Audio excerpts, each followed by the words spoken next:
네, 본격 문화 콘텐츠 토론 프로그램 파격수다 시즌3 오늘도 돌아왔습니다. 반갑습니다. 자, 오프닝에서 저희가 가장 중요하게 오늘의 핵심으로 무조건적으로 해야 되는 이야기가 또 있죠. 책 얘기입니다. 아주 좋은 책이 하나가 또 나왔어요. 김원식 평론가님 혹시 읽어보셨나요? 안 읽어봤는데요.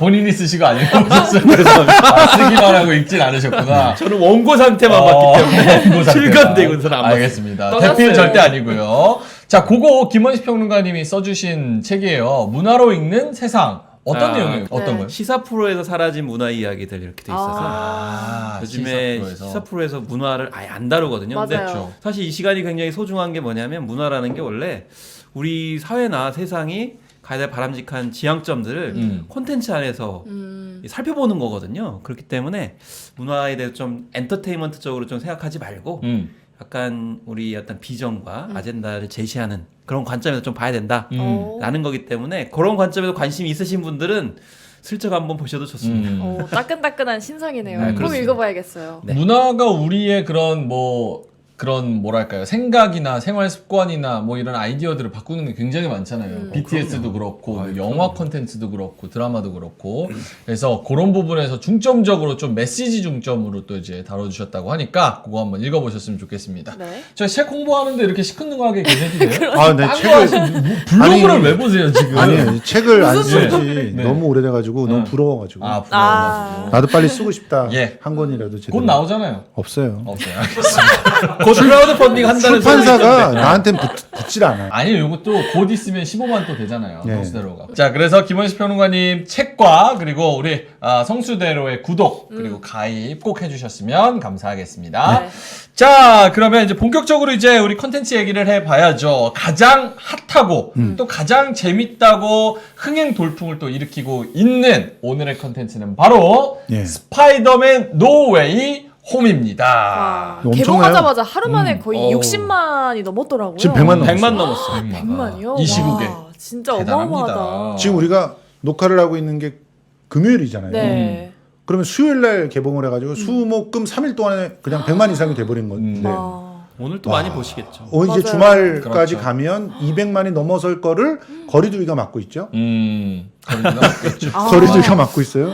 10시까지로 그냥 영업 제한을 해버려가지고. 그러니까요. 좀 안타까워. 안타까운 게 이거는 좀 릴리즈를 길게 해줘야 되거든요. 그래야 이게 간격이 있기 때문에 덜하기 때문에 좀 극장에 시간 제한은 좀 유연하게 좀 할 필요성이 있지 않나 이런 생각이 좀 맞아요. 들더라고요. 네, 그렇습니다. 극장을 10시까지밖에 안 하는 건 좀 살짝 이해할 수 없거든요. 네. 아니 왜냐면 초저녁에 몰리라는 얘기인데 그게 더 위험하죠. 맞아요. 그렇죠. 네. 오히려 새벽대로 다 풀어주죠. 그렇죠. 새벽 사실 극장에 사람 별로 없거든요. 없어요. 말 안 하고 음식도 안 먹기 때문에요. 알겠습니다. 일단은 세영 씨는 어떻게 보셨어요? 노웨이 홈.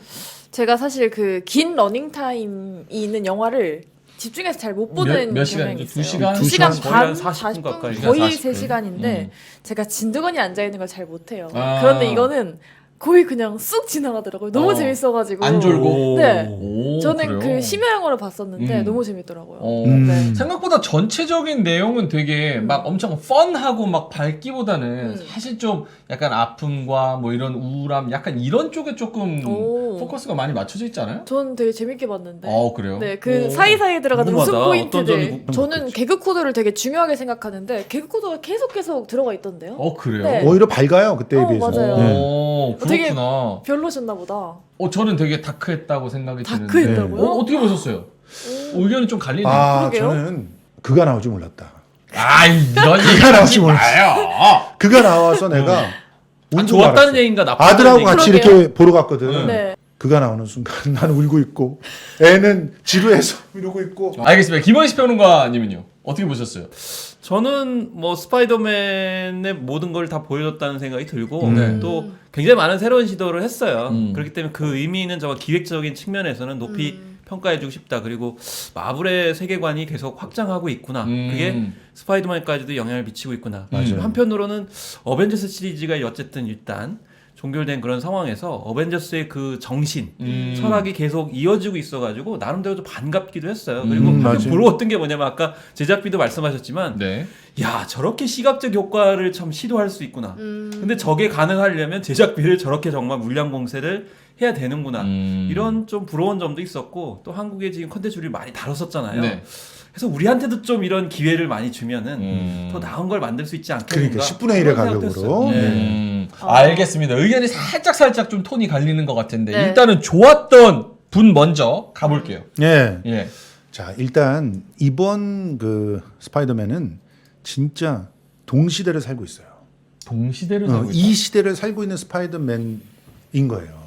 솔직히 말해서 예전의 스파이더맨은 살짝 1980년대의 미국을 보는 것 같은 느낌이었어요. 2002년인데도 1980년대, 90년대 초반 요때 계속 슈퍼파워를 그리워하고 세계의 경찰이었던 때를 또 돌아가고 싶고 그래서 여기저기 시비 걸고 하는 미국을 그대로 보여주는 듯한 그런 모습이 실제로 보여요. 그리고 샘 레이미 감독이 그거를 어느 정도 집어넣은 거야. 그래서 스파이더맨을 관통하는 명대사가 이거잖아요. 강한 힘에는 그만큼의 책임이 따른다. 그것만 나오면 사람이 죽는다고 우리 PD님은 그 대사가 나오면 누가 죽는다고 생각하는데 이미 그렇지만 그게 그렇게 누군가 희생이 된다라고 하는 얘기는 반드시 스파이더맨이 힘을 썼기 때문이고 힘을 쓰면 반드시 그런 또 비극이 오게 된다는 거예요. 그런데 그거를 이 샘 레이미 감독은 미국이라고 하는 그런 나라를 상징적으로 보여주는데 굉장히 많이 할애를 했어요. 미국은 실제로 샘 레이미가 보기에는 16, 17살짜리밖에 안 되는 거야. 네. 어려.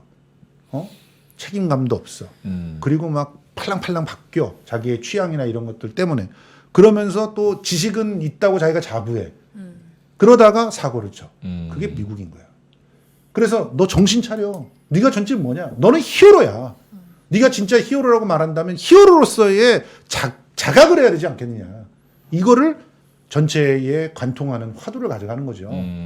그런데 거기서 이번 작품은 더 성장해서 너는 히어로도 아니야. 너는 히어로도 아니야. 먼저 사람이 되어라. 이런 얘기를 하는 거예요. 먼저 영화 보는 거 맞죠? 동양 고전을 보는 거야. 아 진짜. 사람이 되어라는 안 나오는 것 같은데.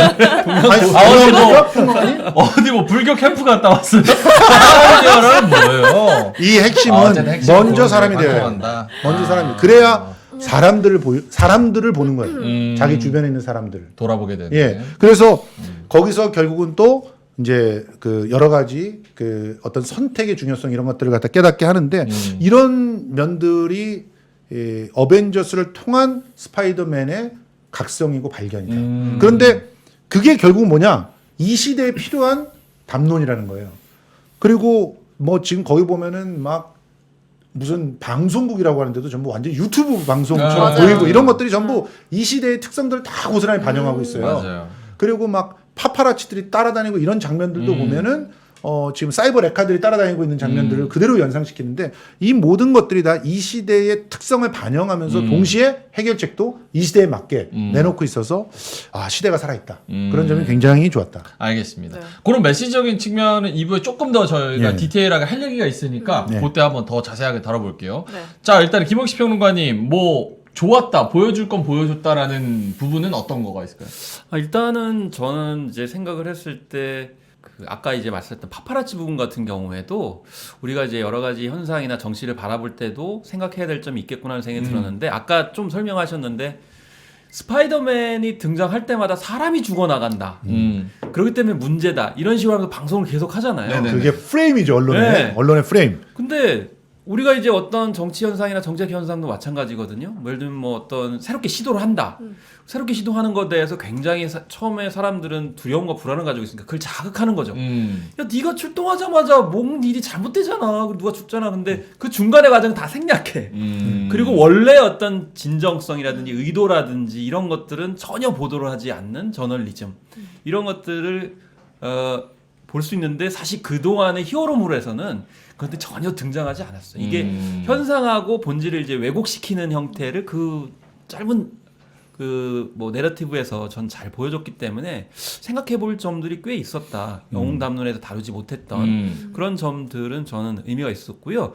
그 다음에 악당을 바라보는 관점을 완전히 새롭게 제시를 해주거든요. 스토리 구성상. 네. 그래서 이건 또 한국 아니면 동양적인 어떤 세계관이 할리우드 영화나 이런 데 굉장히 많이 포착이 되거든요. 한국 드라마를 많이 베낀 것 같아. 그렇죠. 그런 장면은 진짜. 한국 드라마를. 아니 왜냐면 같은 영화 본 것 같아. 아니 물론 진짜야. 제작이 사실은 헐리우드 방식이 네. 우리 한국계 사람 스태프들도 많이 들어가 있을 거예요. 그럼요. 그래서 이게 집단적으로 이게 집단 창작하는 거기 네. 때문에 그래서 많이 기시감이 느껴져. 그래서 정작 아까도 말씀드렸지만 야 저런 그 세계관을 결국 도둑질해 가는 건데 우리가 좀 제대로 만들었으면 좋지 않겠는가 이런 생각이 좀 많이 들어서 그거 조금만 더 설명을 해주실까요? 그게 약간 동양적으로 이전의 악당 세계관과는 조금 다른 네. 관점으로 접근을 그거는 한다? 했는데 2부에 가서 그래요? 다만 너무 스포야. 단순하게 가진 않더라. 악당을 내가 다르게 바라봐야 된다라고 네. 하는데 네. 거기서 또 위기를 겪게 되잖아요. 굉장히 큰 치명적인 위기를 겪게 되잖아요. 거기까지. 예, 그 설정도 굉장히 좋았더라. 뭐 그런 얘기. 시청자분들이 2부를 안 보고는 못 빼게 영화를 안 보신 분들 에이 뭐 참겠다 그냥 2부 눌러버리고 네. 저희 스포 먼저 볼 것 같습니다. 네. 알겠습니다. 그러면 스포 먼저 봐. 스포 먼저 볼 것 같아요. 궁금해가지고 세영 씨는 아까 유머 코드 얘기했는데 네. 유머 코드는 어떤 게 뭐가 재밌었어요? 뭐가 세영 씨 유머 코드예요? 되게 여러 가지가 나왔어가지고 음. 그걸 하나하나 다 기억을 못하지만 근데 맞아. 네. 지금 생각해 보니까 네. 전체적인 분위기는 거의 한 3분의 2 정도까지는 굉장히 좀 힘들었는데 네. 그 요소마다 어떤 대화를 하거나 어떤 계획을 세울 때 웃음 그 장면들이 굉장히 많았던 굉장히 것 같아요. 많았어요. 꼼꼼하게. 네, 맞아요. 야 그걸 다 체크를 하셨구나. 저는 그 웃음 포인트가 제일 중요한 그런 사람이기 맞아, 때문에 맞아. 네, 그게 대충 기억나요. 예를 들면 하나만 뭐 예를 들어주세요. 개그 코드를요? 아니 이거 기억이 안 나는데. 웃기다고 해놓고 웃긴 걸 예를 여러 가지 들어줘야 돼. 그 약간 대화에서 나왔던 그런 그, 개그 아니 코드여가지고. 세 명의 등장하잖아요. 그 친구들. MJ하고 너도 네드하고 네드하고 이렇게 그들이 대화하는 주고받는. 거 굉장히 재밌어요. 네 맞아요. 소소한 개그 포인트가 많아요. 아니 그리고 나는 제일 웃겼던 게 그거였는데 뭐 그 MJ가 스파이더맨이 막 그 헬기에 쫓기고 막 이러다가 이제 네. 집에 들어오잖아요. 집에 들어와서 옷 갈아입고 있는데 갑자기 문이 벌컥 열려서 아니 너희들 성에 대한 문제는 미리 상의를 했어야지. 뭐 이러는 맞아 거. 맞아. 이런 거. 야한 것만 기억하시는. 너 나 이미지를 자꾸 이렇게 아, 만드는 그리고 거야? 저도 약간 웃음 코드 얘기하니까 저도 그거 기억나네요. 옥상에서 MJ랑 그 이제 피터 파커랑 둘이 이제 키스하려고 분위기를 약간 그 카메라를 다 피해가지고 키스하려고 하는데 갑자기 네드가 올라가지고 아 밖에는 프라이버시가 없어 이러면서 막 방해할 때 그때 약간 유머 맞습니다. 코드였던 역시 것 두 같습니다. 분은 그런 코드가 또. 네, 저희 코드가 많네요, 역시. 그렇죠. 네, 제가 선배님한테 잘 배웠습니다. 네, 알겠습니다. 예. 자, 그러면 뭐 볼거리를 지금 뭐 얘기를 많이 하고 있는데 네. 스토리 구성도 그렇고 유머 코드도 그렇고 그리고 전체적인 뭐 관점도 그렇고 좋은 멀티버스 정도는 얘기해도 네 맞아요. 아니, 저도 그런 거- 그게 좋았어요. 아니 그러니까 볼거리를 얘기할 때 이 멀티버스 개념을 얘기를 안 할 수가 없으니까 자연스럽게 글로 얘기를 해야 될 것 같은데 세상은 있죠. 다양한 우주들이 평행 우주로 존재하고 있다는 거예요. 무한대로. 무한대로. 평행이론. 그래가지고 이 평행 우주 이론은 차원의 장벽이 깨지면 다른 평행 우주의 사람들이 넘나들 수 있다는 것까지 주장을 해요. 확 마법으로 빨아들여가지고 진공 청소기로 롤롤러 아저씨. 진공 청소기로 빨아들여가지고 네. 다른 차원에 있는 사람들이 다 들어오는 거야. 근데 악당들이 들어와 그렇게. 네네. 악당들이 들어오는데 우리랑 친숙한 악당들 진짜 원래 그 예고편에서도 나오죠. 예고편은 나오지만 야 이 스파이더맨 1 2002년도에 악당서부터 시작해서 나오는 거야. 그렇죠. 그러니까 나 같은 사람은 진짜 완전히 그 가요 톱10 뭐 무슨 방 이런 데 있잖아. 그런 데서 예전에 무한도전 토토가 하던 느낌. 내가 아는 토토들 다 나와가지고 내 추억을 예. 딱 건드리는. 요놈들 봐라. 아주 장사 잘하는데 이런 장사 잘하는데. 유병재 같은 경우는 사고 얼굴이나 그러면서 울고 있고 막 지는 그런 상황들이 막 펼쳐지는 거라서 네. 아이디어로서의 이 그 다층 우주의 그 개념은 진짜 좋았는데 근데 과학적으로는 납득시키기가 힘들었다. 그러니까 포기를 해야 돼. 그거는 그렇죠. 포기를 하고 포기해야 그냥 되는 봐야 거 맞죠. 되는 상황이에요. 아니 저는 사실 그 악당 빌런들이 네. 대규모로 나온다니까 은근 걱정이 됐어요. 왜냐하면 각 한 편 한 편마다 힘겹게 싸워서 이긴 대상들이잖아요. 그렇죠. 그럼 그 대상들이 다 나온다. 그러면 스파이더맨 혼자 어떻게 그걸 대결을 보나? 맞아. 어떻게 마무리하려고 하나? 그런 포인트로 좀 봤었죠. 아 근데 비장의 무기가 있더만요. 멀티버스라는 개념, 그러니까 다른 차원, 이건 사실은 뭐 제작자나 아니면 CG를 만드는 사람으로서는 굉장한 고민이 있었을 것 같아요. 왜냐면 뭐 닥터 스트레인지가 나왔을 때 몇 번 보여주기는 했지만 다른 차원에서 넘어오고 다른 차원의 우주, 우리가 모르는 미지의 우주를 어떻게 유치하지 않게 CG로 잘 구현하느냐, 거기서 공감대를 형성하는 게 되게 어려웠을 것 같은데 그런 거는 어떻게 보셨어요? 아니 저는 뭐 그런 멀티버스에서 다른 차원을 보여준 건 아니고 그 다른 차원에서 오는 캐릭터 자체에 좀 초점을 맞췄었는데 네. 가장 인상적이게 봤던 그 시각적 장면은 이 닥터 스트레인저와 이제 스파이더맨이 도시 공간에서 활공하면서 여러 가지 그 싸우죠. 그 의사결정에 관련돼 가지고 닥터 스트레인저는 반대하는 거고 스파이더맨은 이쪽으로 가겠다고 하는 거고 그 장면은 명장면이다 진짜. 그 장면 명장면. 네, 그게 핵심이었어. 아마 제작비의 대부분이 거기에 맞아요. 들어가지 않았을까라고 진짜 할 정도로. 대단하더라고요. 근데 중요한 거는 우리가 스파이더맨의 기본적인 그런 이제 가치는 뭐냐면은 그러니까 일종의 어떤 인지 심리학이나 성취 심리학 관점에서 봤을 때 도시 공간이라는 건 사실 우리 그 사람들이 도시 공간에 거주하지만 거의 위험 사회처럼 짓눌리고 수동적으로 눌리는 그런 측면이 있거든요. 근데 스파이더맨의 매력은 거기를 활공을 한단 말이죠. 그렇지. 그게 사실은 대리적인 카타르시스를 주는 그런 관점인데 거기서도 한 발 더 나아가가지고 도시 공간이 완전히 이게 뒤집어져요. 맞아요. 그거를 시각적으로 참 잘 실현해서 야 그건 좀 부럽더라. 왜냐하면 지금 현재 전 세계인의 한 거의 95% 이상이 도시 공간에서 살거든요. 그 도시 공간을 어떻게 우리가 바라볼 거냐라는 거를 그 짧은 장면에서 잘 보여주니까 저는 내심 부럽기도 하고 좀 더 디벨롭을 시켰으면 좋겠다. 한국은 어떻게 할 수 있을까 이런 생각이 좀 많이 들어요. 저는 그 인셉션에서 막 이렇게 그 막 맞습니다. 도시가 막 도로가 그게 지루한 거죠. 휘어지고 올라가고 막 이러잖아요. 그 정도가 아니야. 그거를 봤을 때도 와 이런 상상력과 이거를 뭔가 비주얼적으로 구현한다는 게 대단하다라는 생각을 했는데 그거랑은 거의 비교가 안 될 정도로 너무 멋있게 뭔가 아티스틱하게 딱 예술적으로 해놔가지고 그 몇 분만 봐도 진짜 이 영화의 뭔가 비주얼적인 거는 진짜 크게 많이 보여줬다. 예, 이런 생각을 맞아요. 하더라고요. 그 아까 채책 얘기도 했지만은 약간의 문화 비전을 보여준 거거든요. 그러니까 지금 현재 메타버스 담론이 많이 나오는데 정확해 사실. 맞아.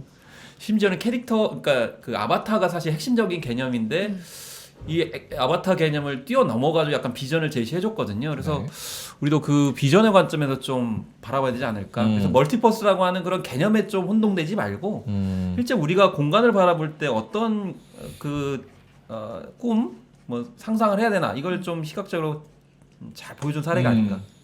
저 그리고 마지막으로 그 요런 컨텐츠적인 측면에서 톰 홀랜드 연기 얘기는 꼭 하고 싶어요. 그러니까 사실 이전에 스파이더맨 같은 경우는 뭔가 액션과 좀 톰 홀랜드의 그런 청춘기? 약간 요런 느낌을 많이 담았다면 이번에는 뭔가 진짜 성장, 어른에서 어른으로 성장하는 그런 성장기? 그것도 굉장히 중요한 점. 예, 그리고 톰 홀랜드의 감정 연기를 보여주는 장면들이 굉장히 많았잖아요. 일단 톰 홀랜드가 이 바로 직전에 이 제대로 된 성인 어떤 연기들을 경험을 했어요. 그러면서 굉장히 깊이까지 많은 고민들을 했던 것 같아요. 그게 유감없이 발휘됐어요. 그래서 진짜 이전에 톰 홀랜드를 알고 있는 사람들, 이전에 스파이더맨을 알고 있는 사람들은 같은 사람일까라고 얘기할 정도로 감정의 깊이와 맞아요. 또 고민의 어떤 묵직함이 다가왔어요. 그러니까 충분히 설명을 하지 않아도 눈빛과 감정으로 보여주는 그런 연기를 우리가 얼마나 필요로 하는지 이런 걸 확인할 수가 있었는데 그래서 더더욱 이 톰 홀랜드가 나오는 이 일련의 시리즈, 이 일련의 시리즈가 더 완벽해졌어요. 그러니까 스파이더맨은 아까도 제가 말씀드렸지만 17살 채 성장하지 못한 미국을 상징하는 거야. 그런데 지금 톰 홀랜드를 통해서 미국이 성장했어. 그러면 걔네들이 보여주고 싶었던 거예요. 이 어벤져스 제작진들은 간절히 우리가 이제 좀 달라진 세상. 걔네들은 선거로 누군가를 뽑긴 하지만 그 선거를 통해서 충분히 자기들의 꿈이 반영이 잘 안 되는 거예요. 뭐 우리도 그랬지만 새로운 세상을 우리가 언제 한 번이라도 제대로 만들어봤어. 그런데 그것을 그 염원을 이 컨텐츠 안에 담더라고. 그래서 우리들이 정말 원하는 새로운 세상은 이런 세상이야라고 보여주고 싶었던 것을 나름대로는 차곡차곡 이렇게 쌓아가며 보여주고 있는 게 아닌가. 그런 측면에서 좀 배워야 되겠다 저런 거 이런 생각들을 좀 했어요. 그러니까 단지 걔 하나의 어떤 성장이 아니라 일부러 그렇게 키운 것 같아. 톰 홀랜드라고 하는 그 배우를 그렇게 키워야지만 자기네들 작품의 어떤 활용 점정이 딱 찍히는 거야. 사람이 되라 이렇게. 그래서 그렇죠. 그래서 아낌없이 투자를 한 게 아닐까 그런 생각이 들더라고요. 예. 그리고 젠데이아 연기도 저는 좋았는데 개인적으로 제가 젠데이아 엄청 좋아해가지고 제 이상형이거든요. MJ 말씀하시는 거예요? 네, MJ 젠데이아. 이상형이에요? 네, 96년생이죠 젠데이아. 나이까지 네. 나이가 왜 나와? 그 MJ의 연기도 굉장히 성숙했어요. 아 너무 좋았어요. 그러니까 둘 다가 어린애에서 진짜 성인이 됐어요. 그리고 자기 인생에 대해서 책임을 질 그런 나이를 그리고 그런 어떤 풍모를 다 보여줬어요. 그런 측면에서 여러모로 이거 얘기가 될 만한 작품입니다. 뭔가 저는 굉장히 어벤져스 시리도 그렇지만은 이번에 봤을 때 미국이 이 두 사람을 보고 좀 배워서 맞아. 새로운 어쨌든 미국이 가지고 있는 역할과 지위가 있잖아요. 그럼 이 두 사람을 보고 좀 탈바꿈했으면 좋겠다라는 생각했고 그 다음에 우리가 젊은 세대를 바라보는 관점 또 바뀌어야 되는 게 비록 젊은 세대지만은 세계를 고민하고 거기에 대한 책임을 지는 것을 이제 맡아가지고 잘 이끌어가는 그 과정도 야 이제 스파이더맨이 그냥 오락 영화가 아니고 어떤 전 세계적인 비전을 생각하게 만드는구나 그런 맞아요. 생각을 좀 많이 하게 되더라고요. 알겠습니다. 그 MJ랑 스파이더맨이랑 커플 연기를 하잖아요. 근데 그게 되게 몰입감이 있고 그러니까. 실제 같다고 느꼈는데 아니나 다를까 둘이 진짜 사귀어요? 실제로 연인이더라고요. 아, 그렇구나. 아셨어요? 아 모르셨어요? 그래요? 네. 오. 이 공식 갑자기 아니 왜 네가 화를 해? 갑자기 가능성이 이상형이었는데 안 해. 아이 골키퍼 있다고 뭐 그러나? 나쁜 남자. 골키퍼가 너무 잘 막는 골키퍼인데. 골키퍼가 너무 대단하구나. 몰랐네. 두 분 모르셨구나. 0.1% 희망이라도 가져왔는데. 재산만으로 해도 어마어마한 차이로. 만약에 재미가 있더라고. 그쵸. 제가 2부에서 만약에 안 나온다고 해서 집에 간 걸로 알고 계십니다. 가긴 어딜 가. 6천이라도 벌어야 되는데. 알겠습니다. 그리고 젠데이아. 개그 코드 둘이 좋았잖아요. 그러니까. 실제로도 둘이 개그 코드가 잘 맞아서 친구였다가 연인으로 발전을 했다고 어, 하더라고요. 그 홀랜드 인터뷰까지 대단한 봤습니다. 놈이네. 알겠습니다. 컨텐츠 관련해서 뭐 추가적으로 더 하실 말씀이 있으실까요? 2부에 가서 많이 풀어놓죠. 알겠습니다. 2부 꼭 시청하시면 배고파요. 좋을 것 같습니다. 사실 저희가 화끈하게 지금 컨텐츠 얘기를 했잖아요. 네. 그래서 너무 얼얼해요. 단 거 먹어야죠. 그럽시다. 네, 달달한 거. 자, 뭐 여러분 없습니까? 여기 있네요. 눈앞에 노지 조생귤이 있습니다. 조생귤 좋습니다. 딱 크기도 한 입에 쏙 들어갈 수 있을 만한 이 크기. 이 크기가 사실은 제일 맛있어요. 요거보다 커지기 시작하면서 조금씩 싱거워집니다. 그러니까 귤은 큰 거 탐내는 게 아닙니다. 이 노지 조생귤 더 탐나네. 우리 제주의 좋은 산물들을 서울에 공급하는 이 유통사에서 엄선한 농장에서 만든 건데 그 농장에 제가 가봤잖아요. 액비들을 어떻게 주느냐. 귤나무들이 쫙 있으면 그 사이로 파이프라인이 쫙 지나가요. 이거 진짜 맛있어요. 맛있죠? 야, 이거 진짜 맛있다. 야, 이건 진짜 신맛이 1도 이건 없다. 진짜 맛있어요. 기가 막히네. 노지 조생귤에서 어떻게 이런 맛이 나. 그 액비들이 쫙 이렇게 계속 뿌리에 비료를 주는데 그거를 먹고 자라면 이게 천연 발효 비료거든요. 그래서 그걸 먹고 자라면 와. 일단 면역력이 너무 좋아져서 병충해로부터 강하니까 농약을 칠 필요가 없어요. 그래서 농약 없이 이 유기농으로 이 귤을 기르는 거예요. 그리고 두 번째 포인트가 당도 선별 수확이라고 맨 위가 가장 빨리 노래지고 또 단맛도 제일 먼저 들죠. 해를 많이 받으니까. 그 위에 것만 딱 땁니다. 그리고 두 번째는 가운데 것만 또 따고 가운데 게 달아졌을 때 마지막 맨 밑에 나무 밑에 있는 거를 그게 충분히 달아졌을 때 따요. 이렇게 하면 인건비가 셋 더블로 들어. 그렇지만 당도는 균일하게 나오죠. 그리고 일정 정도 올라갔는 지는 브릭스를 딱 검사해가지고 이 정도 올라왔을 때 따는 거예요.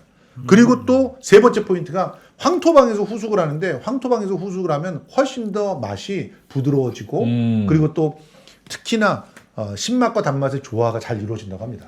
그래서 이 세 가지 포인트로 생산해내는 것이기 때문에 더더욱 맛있다. 자, 5kg에 2만 원. 5kg에 2만 원. 10kg에 3만 원. 10kg에 3만 원. 이거보다 더 싼 데도 있긴 있더라고요. 그런데 이런 맛을 내는 데는 없다. 이렇게 무농약으로 만드는 데는 없다. 안전한 우리 상품을 아이들한테 선물해야 되지 않겠습니까? 좋습니다. 예. 더 탐난의 주문 전화는 010-6235-4952 010-6235-4952로 문자를 주시면 됩니다. 조생귤 5kg 235 4952. 예.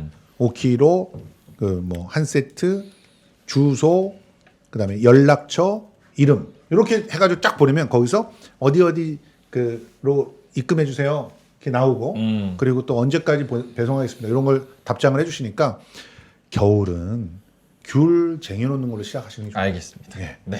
자, 귤 드시면서 저희 컨텐츠 한번 보시면 좋을 것 같고 저희가 1부에서는 답답해서 2부로 빨리 넘어가야 될 것 같습니다. 스포 관련해서 저희가 쭉 얘기를 하면서 메시지도 얘기하고 어떤 의미가 담겨 있는지도 자세하게 얘기를 할 텐데 그럼 2부에서 저희 같이 만나보시겠습니다. 네. 출발하시죠.